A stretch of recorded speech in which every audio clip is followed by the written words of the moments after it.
আজ বিয়ে বাড়িতে বজের দিকে আমার সাথে কি হলো জানতে হলে দেখতে থাকুন স্বাধীন ব্লগ। এই মাই green flag, welcome to my ফালতু ব্লগ। বেরিয়েছিলাম বিয়ে বাড়ি যাবো বলে, যাবার পথে তোমাদের সাথে দেখা হয়ে গেল। কি সুন্দর লাগছে তোমাদের। গিয়ে দেখলাম বড়াই গাড়ি একদম রেডি, আমাদের জন্য ব্যবস্থা করা হয়েছিল বাসে। তো সবাই মিলে বাসে চেক পড়েছিলাম, এত ভিড় যে সিট পাইনি। এই ভিডিওটার মধ্যে আমার কাকা, আমার ভাই, আমার ভাইপো সবাই আছে, ভালো করে দেখে নাও। এরপর বাসে বসে বৃষ্টি মজা নিতে নিতে পৌঁছে গেছিলাম আমরা গন্তব্যস্থলে। এবারে নামতে হবে আমাদের। সবাই মিলে বাস থেকে নেমে হাত লেগে পড়েছিলাম প্যান্ডেলে যাওয়ার জন্য। আমরা প্যান্ডেলের কাছে আসছি দিকে আমাদের পেছনে পেছনে বড়াই গাড়ি ঢুকে পড়েছে। এরপর নিয়ম অনুসারে বরের উপর একটু শারীরিক ও মানসিক ভাবে অত্যাচার করা হবে। ফাইনালি শালিদের কাছ থেকে হেরে বরকে টাকা বার করতে হলো, বিয়েটা তো করতে হবে। হঠাৎ করে জায়গাটা যুদ্ধক্ষেত্রে পরিণত হয়ে গেল, এটাই নিয়ম। এরপর দেনা পাওলা কমপ্লিট করে বরকে প্যান্ডেলের ভেতর ঢোকানো হলো এবং ঢোকার সাথে সাথে আমাদেরকে খাবারও দিয়ে দিয়েছিল। এটা দয়ালু বটে। খাবারকে সামনে ফেলে রাখতে নাই, তা আম্মু লেগে পড়েছিল খাবার জন্য।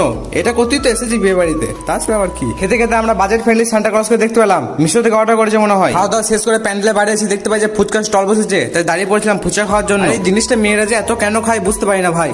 বে তা তুই কেন খাচ্ছিস ভাই? এরপর খাওয়া দাওয়া শেষে একটু হাঁটতে বেরিয়েছিলাম হজম করার জন্য, আবার দুপুরে খেতে হবে। এইভাবে কিছুক্ষণ ঘোরাঘুরি করার পর চলে এসেছিলাম দুপুরে খাবার খাওয়ার জন্য। এসে দেখি প্যান্ডেল একদম ফাঁকা, আর বরের খাটটাকে অন্য জায়গায় দখল করে রেখেছে। এরপর ফাইনালি বিয়ে পড়ানো কমপ্লিট করে বর এলো।